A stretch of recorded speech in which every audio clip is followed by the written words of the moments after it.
जय यीशु, जय यीशु।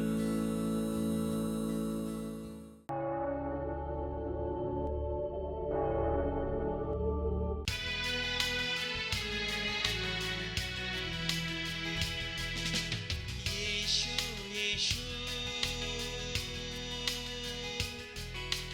हम तेरी आराधना करते, हम तेरी आराधना करते। यीशु यीशु हम तेरी आराधना करते, हम तेरी आराधना करते। प्यारे ईश्वर, इस प्रभात के समय हम आपके चरणों पे आए हैं ज्ञान प्राप्त करने के लिए। सुबह उठकर प्रभु हम आपके चरणों पे आए, हमें ज्ञान दीजिए, प्रज्ञा दीजिए। इस स्वर्गराज्य का रहस्य समझने के लिए, आपने दिए कृपा आशीष में बढ़ने के लिए हमें ज्ञान दीजिए। यीशु की माँ, मेरे लिए, मेरे परिवार के लिए प्रार्थना कीजिए। प्रणाम मरिया कृपा पूर्ण, प्रभु तेरे साथ है, धन्य तू स्त्रियों में और धन्य तेरे गर्भ का फल यीशु। हे संत मरिया परमेश्वर की माँ, प्रार्थना कर हम पापियों के लिए अब और हमारे मरने के समय। Hallelujah, hallelujah, hallelujah. हालेलुया। यीशु की स्तुति हो, यीशु की स्तुति हो, यीशु की आराधना हो, यीशु की आराधना हो। हालेलुया। हालेलुया। आजकल हम देखते हैं कई लोग फोन करके बोलते हैं, फादर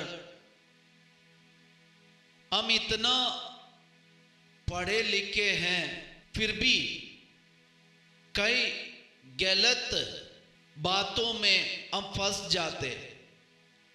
हमारे बैंक अकाउंट का होने दे और रिश्ता का होने दे, कई बातों में हम फंस जाते और धोखा खाते, बहुत सारे पैसा चले जाते। कभी कभी हमें लगता है हम बुद्धिमान हैं, हमारे लिए इतना सब कुछ है, फिर भी हम गलत डिसीजन लेते हैं। क्यों ऐसा है? और बुद्धिमान होकर एक अच्छा कार्य कर नहीं पाते, बातों में हम अपना बुद्धि लगा नहीं पाते। प्रियजनों, एक ही जवाब है।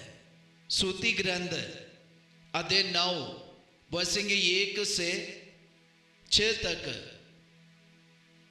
Chapter 9 verse 1 to 6। प्रज्ञा ने अपने लिए एक घर बनाया है। उसने 7 खंबे खड़े किए हैं। उसने अपने पशुओं को मारा, अपनी अंगूरी तैयार की और अपनी मेज सजाई है। उसने अपने दासियों को भेजा है और नगर की ऊंचाइयों पर एक घोषित किया, जो भोला भाला है वह इधर आ जाए। जो बुद्धिमान है उसे वह कहती है, आओ मेरी रोटी खाओ, और वह अंगूरी पियो जो मैंने तैयार की है। अपनी मूर्खता छोड़ दो और जीते रहोगे। बुद्धिमानी के सीधे मार्ग पर आगे बढ़ते जाओ। ईश्वर ने हमें बुद्धि दिया, दिमाग दिया, लेकिन इसको हम सही ढंग से चला नहीं पाते। अगर हम अपनी बुद्धि को सही ढंग से हम चलाना चाहते, अब बुद्धिपूर्वक हम कार्य करना चाहते, तो क्या करना है? ईश्वर का वचन हमें बुला रहे, प्रज्ञा ने एक घर बनाया और आज हमें बुला रहे, वो घर में बुला रहे। और वही प्रज्ञा हमारे लिए खाने का, भोजन का मेज सजा के रखा है। वो देने वाला भोजन हम खाना है, तभी हम बुद्धिपूर्वक कार्यों को आगे बढ़ा पाएंगे।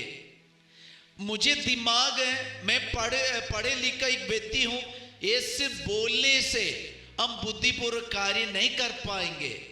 बुद्धिपूर्वक या विवेकपूर्वक हम आप कार्यों को आगे बढ़ाना चाहते तो प्रज्ञा हमें निमंत्रण देता है। क्या बोल के निमंत्रण देता है? आओ मेरी रोटी खाओ, आओ मेरी रोटी खाओ। ये खाने से और वह अंगूरी पीने से हमें बुद्धिपूर्वक कार्य कर पाएंगे। हमें पता है आज प्रज्ञा देने वाले रोटी आज कहाँ मिलते हैं, आज प्रज्ञा देने वाले अंगूरी हमें कहाँ मिलता है।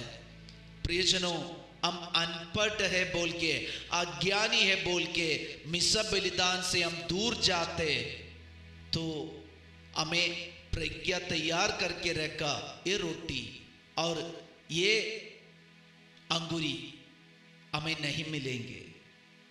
जब यीशु आत्मा से संचालित विजन प्रदेश गए, प्रलोभक यीशु के पास आया, यीशु को दिया सबसे प्रलोभन यही था, तुम्हें भूख लग रहा है और ये पत्थर से कहो रोटी बनने के लिए। लेकिन यीशु ने मना किया। आपको पता है शैतान एक अच्छी बात बोले, क्या बोले दे?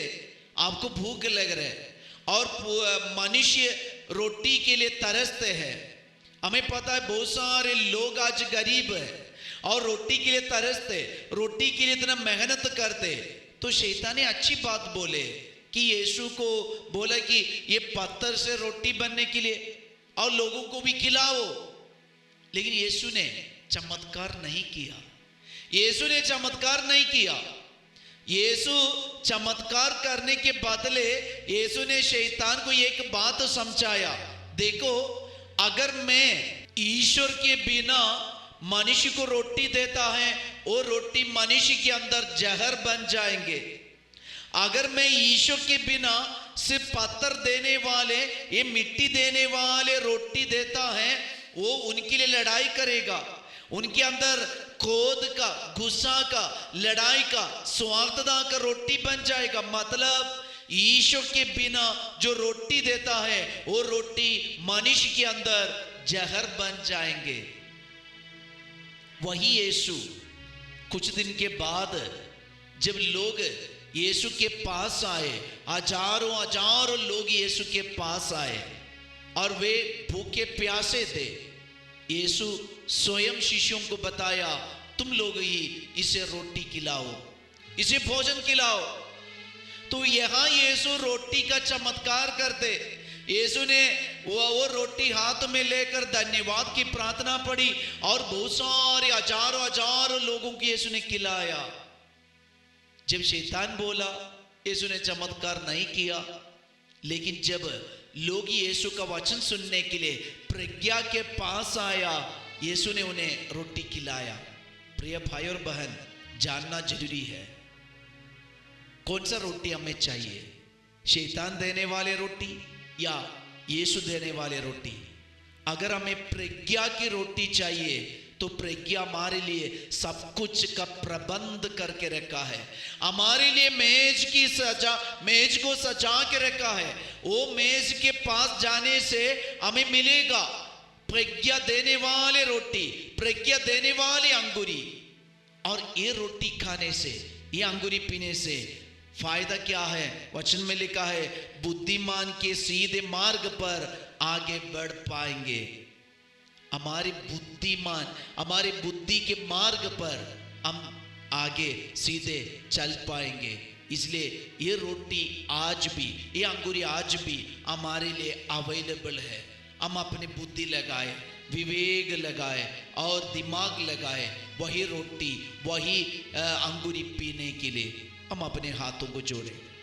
हम यीशु से प्रार्थना करें, यीशु मेरे पापा मम्मी, मेरे जीवन साथी, मेरे भाई बहन, मेरे बाल बच्चों को ये कृपा मिले वही रोटी खाने के लिए, वही अंगूरी पीने के लिए जो हमें प्रज्ञा देता है। प्रज्ञा देने वाले रोटी, प्रज्ञा देने वाले अंगूरी पीने के लिए कृपा दीजिए।